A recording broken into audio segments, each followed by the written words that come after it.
நீங்கள் பார்த்து கொண்டிருப்பது உஸ்தாத் மதுரை முஜாஹித் மனம் கவரும் சொற்பொழிவு. இது மார்க்கம் மற்றும் சமுதாயத்திற்கான குரல்.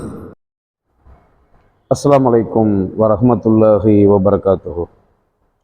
இன்னல் ஹம்துலில்லாஹி நஹ்மதுஹு வ நஸ்தஈனுஹு வ நஸ்தக்ஃபிருஹு வ நஊது பில்லாஹி மின் ஷுரூரி அன்ஃபுஸினா வ மின் ஸய்யிஆத்தி அமாலினா.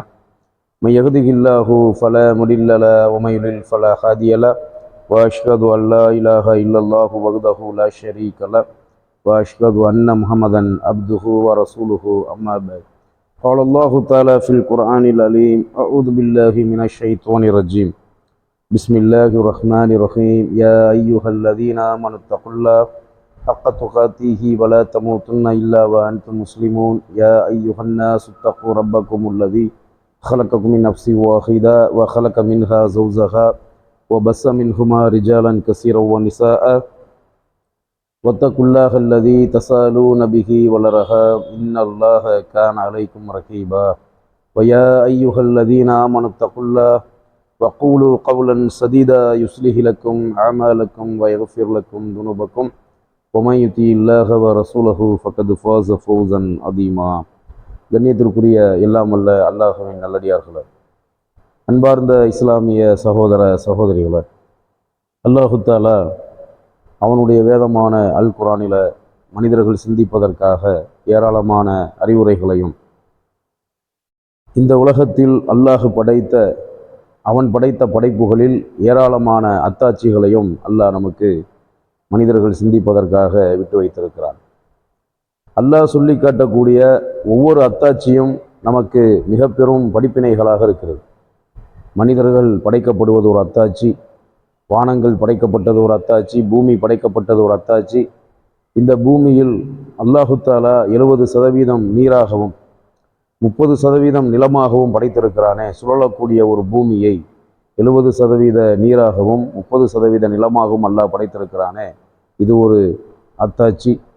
அனைத்துமே சூரியன், சந்திரன், நட்சத்திரங்கள் அல்லாஹ்வுடைய அத்தாட்சிகளை அல்லாஹ் நமக்கு இந்த துனியாவில் வழங்கியிருக்கிற சான்றுகளை அடுக்கி கொண்டே போகலாம். அவ்வளவு சான்றுகள், அத்தாட்சிகள் அல் குர்ஆனில் படிப்பினையாக சொல்லப்பட்டிருக்கிறது. அல்லாஹ் இறக்கி வைத்த இறுதி வேதமான அற்புத வேதமான அல் குர்ஆனும் ஒரு மிக பெரும் அத்தாட்சியாக இருக்கிறது. இறுதி நபி அவர்களின் வாழ்க்கை வரலாறும் நமக்கு மிக பெரும் ஒரு அத்தாட்சியாக இருக்கிறது. பெரும்பாலும் முஸ்லிம் சமூகத்தில் ஒரு கருத்து நிலவி வருகிறது. இந்த உலகத்தில் எண்ணற்ற பல அத்தாட்சிகளை அல்லாஹ் மனித இனத்துக்கு தந்திருப்பது போன்று ஃபிரௌனுடைய உடல் ஒரு அத்தாட்சி என்று முஸ்லிம் சமுதாயத்தில் நம்பி வருவார்கள்.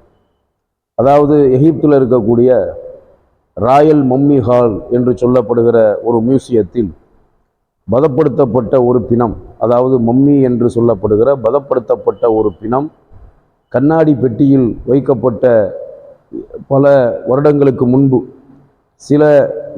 பல நூறு வருடங்களுக்கு முன்பு மரணித்த ஒரு மனிதனின் உடல் பதப்படுத்தப்பட்டு அதுதான் ஃபிரௌனுடைய உடல் என்று நமக்கு சொல்லப்பட்டு வருகிறது. அது ஃபிரௌனுடைய உடல் என்பதற்கு குர்ஆனிலோ ஹதீஸிலோ எந்த விதமான ஆதாரமும் இல்லை. ஒரு விஷயம் இஸ்லாத்தில் தெளிவாக சொல்லப்படுமேயானால் அது அல் குர்ஆனில் இருக்க வேண்டும், அல்லது அல்லாஹ்வுடைய நபி அவர்கள் சொல்லியிருக்க வேண்டும். இன்றைக்கு நவீன காலத்தில் நடக்கக்கூடிய எத்தனையோ நிகழ்வுகளை 1400 ஆண்டுகளுக்கு முன்பாகவே நபிகள் நாயகம் ஸல்லல்லாஹு அலைஹி வஸல்லம் அவர்கள் இந்த நவீன காலத்தில் நடக்கக்கூடிய நிகழ்வுகளையும் அடுத்து வரக்கூடிய எத்தனையோ நிகழ்வுகளையும் அல்லாஹ்வுடைய நபி அவர்கள் நமக்கு அறிவித்திருக்கிறார்கள். ஆனால் அத்தனை அற்புத நிகழ்வுகளையும் சொன்ன நபி அவர்கள் அல்லாஹ் அறிவித்த வகையின் அடிப்படையில் இன்று நடந்து கொண்டிருக்கிற, அடுத்து நடக்கப் போகிற எத்தனையோ முன்னறிவிப்புகளை அறிவித்த அல்லாஹ்வுடைய தூதர் பெருமானார் ஸல்லல்லாஹு அலைஹி வஸல்லம் அவர்கள் ஃபிரௌனுடைய உடலை அல்லாஹ் பாதுகாக்கிறான், மறுமை நாள் வரை பாதுகாக்கிறான் என்று சொன்னால் நபி அவர்கள் சொல்லியிருப்பார்கள், ஃபிரௌனுடைய உடல் இந்த உலகத்தில் மறுமை நாள் வரை பாதுகாக்கப்படும் என்று சொல்லியிருப்பார்கள். நபி அவர்கள் சொன்னதாக, பெருமானார் ஸல்லல்லாஹு அலைஹி வஸல்லம் அவர்கள் சொன்னதாக ஃபிரௌனுடைய உடல் மறுமை நாள் வரை பாதுகாக்கப்படும் என்று நபி அவர்கள் சொன்னதாக எந்த ஒரு ஆதாரபூர்வமான ஹதீஸையோ அல்லது லைஃபான பலவீனமான ஹதீஸையோ நாம் ஹதீஸ் கிதாபுகளில் பார்க்க முடியாது. நபி அவர்கள் சொன்னதாக ஒரு லைஃபான ஹதீஸ் கூட கிடையாது. பிறகு இந்த கருத்து எந்த அடிப்படையில் சொல்லப்படுகிறது என்று சொன்னால், திருக்குர்ஆனில் இருக்கக்கூடிய ஒரு வசனத்தை மக்கள் தவறாக விளங்கிய காரணத்தினால்தான் மறுமை நாள் வரை ஃபிரௌனுடைய உடல் பாதுகாக்கப்பட்டிருக்கிறது என்று மக்கள் சொல்லுகிறார்கள். என்றைக்கோ எப்போவோ இறந்து போன யாரோ ஒரு மனிதனின் உடலை பதப்படுத்தி வைத்துக் கொண்டு இது குர்ஆன்ல அல்லாஹ் சொல்லி காட்டக்கூடிய ஃபிரௌனுடைய உடல் என்று மக்களை ஏமாற்றி கொண்டு பொய் சொல்லி கொண்டு இருக்கிறார்கள். அது என்ன வசனம் என்பதைத்தான் இன்றைக்கு உங்களுக்கு நாம எடுத்துரைக்க இருக்கிறோம். இதை பற்றி பல மாதங்களுக்கு முன்பு நாம் உங்களுக்கு சமூக வலைத்தளங்களிலே பேசியிருந்தோம். நம்முடைய முந்தைய முஜாஹிது மதுரை என்ற யூடியூப் சேனலில் கூட அந்த பயானை நாம் வெளியிட்டிருந்தோம். ஆயிரக்கணக்கான மக்கள் அந்த வீடியோவை, அந்த பயானை பார்த்திருந்தார்கள். 1000க்கும் அதிகமான வியூவர்ஸ் அதை பார்த்ததாக நமக்கு காட்டப்பட்டு, இன்று அந்த சேனல் முடக்கப்பட்டிருக்கிறது. யூடியூப் நிர்வாகத்தால் முஜாஹிது மதுரை என்ற அந்த சேனல் முடக்கப்பட்டு முக்கியமான சில தகவல்கள் எல்லாம் அதில் மிக முக்கியமாக பேசப்பட்ட இஸ்லாம் குறித்த தகவல்கள், முஸ்லீம் சமுதாயம் சம்பந்தப்பட்ட தகவல்கள் எல்லாம் அனைத்தும் அழிந்த நிலையில் முடக்கப்பட்டு இருக்கிறது. இன்று முகநூலில முஜாஹித் மதுரை பயான் வீடியோஸ் என்று சொல்லப்படுகிற முகநூல் பக்கத்தில் நம்முடைய பயான்களை நாம் வெளியிட்டு வருகிறோம். அதை பார்க்கக்கூடிய சில சகோதரர்கள், ஃபிரௌனுடைய உடலை பற்றிய செய்தியை நீங்கள் திரும்ப வெளியிடுங்கள். அதாவது முகநூலில் இப்பொழுது பயான் தொடர்ந்து வந்து கொண்டிருக்கிறது. புதிய யூடியூப் சேனலிலும் உங்களுடைய பயான் வந்து கொண்டிருக்கிறது. ஏற்கனவே நீங்கள் பேசிய அந்த தலைப்பின் கீழ் ஃபிரௌனுடைய உடலை பற்றிய அந்த உண்மை நிலையை பற்றி நீங்கள் சொல்லுங்கள் என்று சில சகோதரர்கள் நம்மிடத்திலே கேட்ட காரணத்தினால், அதிலும் குறிப்பாக நம்மிடத்தில் ஓதிய மார்க்கத்துக்கு நம்மிடத்தில் ஓதிய சில மாணவர்கள், நம்முடைய மாணவர்களும் விரும்பிய காரணத்தினால் இதை உங்களுக்கு நாம் எடுத்து சொல்ல கடமைப்பட்டிருக்கிறோம். நாம் மட்டுமல்ல, குர்ஆன் சுன்னா அடிப்படையில் குர்ஆன் சுன்னாவை பேசக்கூடிய, குர்ஆன் சுன்னா அக்கீதாவில் உள்ள எத்தனையோ மௌலவிகள் இதை உங்களுக்கு சில வருடங்களுக்கு முன்பாகவே எடுத்துரைத்திருக்கிறார்கள். நாமும் ஜும்மா பயான்களிலும் ஏனைய பயான்களிலும் எடுத்து சொல்லியிருக்கிறோம். ஃபிரௌனுடைய உடலை பற்றி வரக்கூடிய திருக்குர்ஆனுடைய செய்தி, சூரா யூனுஸ் அத்தியாய இஸ்ராயலின் மக்கள் எந்த அல்லாஹுவின் மீது ஈமான் கொண்டிருக்கிறார்களோ அவனை தவிர வேறு இறைவன் இல்லை என்றும், நானும் ஈமான் கொள்ளுகிறேன், முற்றிலும் அவனுக்கே நான் வழிபடுபவர்களில் முஸ்லிம்களில் ஒருவனாக இருக்கிறேன் என்று கூறினான். அதாவது கடலை ரெண்டா பிளந்து அல்லாஹு ரப்புல் ஆலமீன் கடலை இரண்டாக பிளக்க வைத்து நபி மூசா அலைஹிஸ்ஸலாத்து வஸலாம் அவர்களையும் பனி இஸ்ராயில் மக்களையும் அல்லாஹ் காப்பாற்றி பிளக்கப்பட்ட அந்த கடல் இரண்டாக பிளக்கப்பட்டதை மூசா அலைஹிஸ்ஸலாத்து வஸலாம் அவர்கள் அந்த அற்புத நிகழ்வை கண்ணால் பார்த்தார்கள். பனி இஸ்ராயில் மக்கள் கண்களால் பார்த்தார்கள். அந்த பாதையிலே அவர்கள் தப்பிச் சென்றார்கள். இதை ஃபிரௌனும் அவனுடைய படைகளும் பார்த்து கூட நம்பாமல் ஃபிரௌன் அதை எப்படி எடுத்துக்கொண்டான் என்று சொன்னால், ஏதோ சூனியத்தால் இவர் கடலை பிளக்க வைத்திருக்கிறார், பாதையை வர வைத்திருக்கிறார் என்றுதான் தவறாக நம்பிக்கொண்டிருந்தான். பிறகு அந்த பாதையில் போய் நிற்கும் பொழுது பிளந்து தனியாக நின்ற அந்த இரண்டு கடல்களும் ஒன்றாக சேர்ந்த சமயத்தில் ஃபிரௌனும் அவனுடைய படைகளும் மோசமான அழிவை சந்திக்க வேண்டிய நிலை ஏற்பட்டது. அப்பொழுது இந்த ஆயத்தில் இப்படி ஒரு விஷயத்தை அல்லாஹ் நமக்கு சொல்லி காட்டுகிறான். வணக்கத்திற்குரிய இறைவன் அல்லாஹ்வை தவிர யாரும் இல்லை.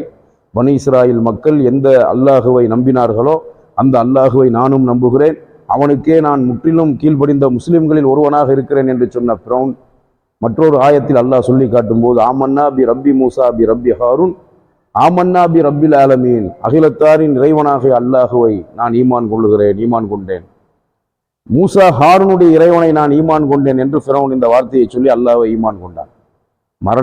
அதாவது மரண தருவாயில் இருக்கிற, உயிர் பிரிகிற நேரத்தில் மலக்குல் மவுத் உயிரை வாங்க வருகிற பொழுது ஒவ்வொரு முஷ்ரிக்கும் ஒவ்வொரு காஃபிரும் இஸ்லாம் தான் அல்லாஹ்வுடைய மார்க்கம் என்பதையும், குர்ஆன் அல்லாஹ்வுடைய வேதம் என்பதையும், சத்திய மார்க்கம் இஸ்லாம் தான் என்பதையும், இறைவன் அல்லாஹுதான் என்பதையும் அழிக்கப்படுகிற நேரத்தில், மரணத்தை சந்திக்கிற நேரத்தில், உயிர் பிரிகிற நேரத்தில் ஒவ்வொரு முஷ்ரிக்கும் தெரிந்து கொள்வான். சில முஷ்ரிக்குகள், சில குஃபார்கள் அல்லாஹ்வை ஈமான் கொண்டவர்களாக மரணிப்பார்கள்.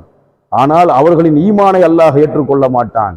அவர்கள் அல்லாஹ்விடத்தில் எவ்வளவுதான் கதறினாலும் கண்ணீர் வடித்தாலும் அல்லாஹ் அவர்களின் ஈமானை ஏற்றுக்கொள்ள மாட்டான் என்பதற்கு இந்த வசனம் ஒரு மிக பெரும் ஆதாரம். மலக்குல் மௌத் வருவதற்கு முன்பு அவர்கள் அல்லாஹ்வை ஈமான் கொண்டு கலிமா சொல்லி அல்லாஹ்விடத்திலே மன்னிப்பு கோரினால் அவர்களின் மன்னிப்பு ஏற்றுக்கொள்ளப்பட இருக்கிறது.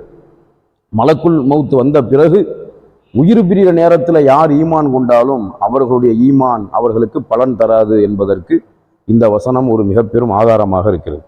அப்போ ஃபிரௌன் அல்லாஹ்வை ஈமான் கொண்ட நேரத்தில் அல்லாஹ் சொன்ன ஒரு வார்த்தை என்ன அப்படின்னு சொன்னா, ஆன வகது அசைத்த கபுலு வகுந்த மினல் முப்சிதீன். அல்லாஹ் சொல்லுகிறான், ஃபிரௌனிடத்தில் சொன்னான், இந்த நேரத்தில் தானா நீ நம்புகிறாய், இப்பொழுதுதானா நீ நம்புகிறாய், சற்று முன்பு வரை திடனாக நீ மாறு செய்து கொண்டிருந்தாய், இன்னும் குழப்பம் செய்பவர்களில் ஒருவனாகவும் இருந்தாய்.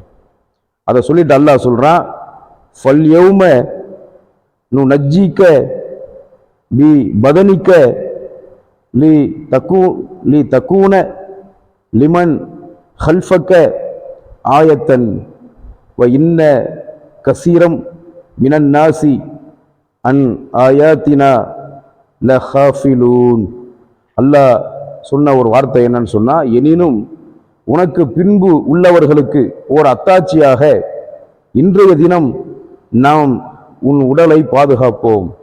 நிச்சயமாக மக்களில் பெரும்பாலானோர் நம் அத்தாட்சிகளை பற்றி அலட்சியமாக இருக்கிறார்கள் என்று அவனிடம் கூறப்பட்டது. அல்லாஹ் என்ன சொன்னானா ஃபிரௌன்ட்ட, உனக்கு பின்பு வரக்கூடியவர்களுக்கு அத்தாட்சியாக இன்றைய தினம் உன் உடலை நாம் பாதுகாப்போம் என்று அல்லாஹ் சொல்லியிருக்கான். அப்ப அந்த ஒரு நாள் தான் ஃபிரௌனுடைய உடல் பாதுகாக்கப்பட்டதாக குர்ஆன்ல வசனம் இருக்கிறது. சூரா யூனுஸ்ல உள்ள 92வது வசனம், 10வது அத்தியாயத்தில் உள்ள 92வது வசனம். அந்த ஒரு நாள் மட்டும்தான் ஃபிரௌனுடைய உடல் பாதுகாக்கப்பட்டதாக அல்லாஹ் சொல்லுகிறானே தவிர மறுமை நாள் வரை நான் உன்னுடைய உடலை பாதுகாப்பேன் என்று அல்லாஹ் சொல்லவில்லை. அந்த ஒரு நாள் மட்டும்தான் அத்தாட்சியாக. பின்னுள்ளவர்களுக்கு அத்தாட்சின்னு சொன்னா எது அத்தாட்சி? ஃபிரௌனுடைய உடல் அத்தாட்சி அல்ல, ஃபிரௌனுடைய வாழ்க்கை வரலாறு ஒரு அத்தாட்சி.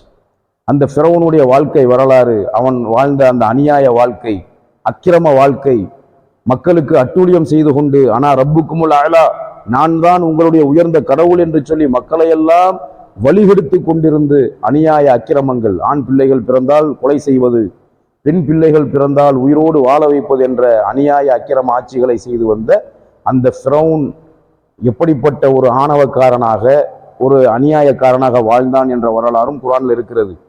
பிறகு இறுதி நேரத்தில் அவன் எப்படி கொடூரமாக அல்லாஹ்வால் இந்த துனியாவில் தண்டனை வழங்கப்பட்டு அழிக்கப்பட்டான் என்ற வரலாறும் திருக்குர்ஆன்ல இருக்கிறது. அப்ப அவன் திருக்குர்ஆன்ல இருக்கக்கூடிய அவனுடைய வரலாறு அவனுக்கு பிறகு வரக்கூடிய மக்களுக்கு ஒரு அத்தாட்சி. அவனுடைய வரலாறு தான் ஒரு அத்தாட்சியை தவிர அவனுடைய உடலை அல்லாஹ் அந்த ஒரு நாள் தான் பாதுகாத்ததாக சொல்லுகிறானே தவிர மறுமை நாள் வரை அந்த உடல் பாதுகாக்கப்படும் என்று குர்ஆன்ல எந்த வசனமும் இல்லை.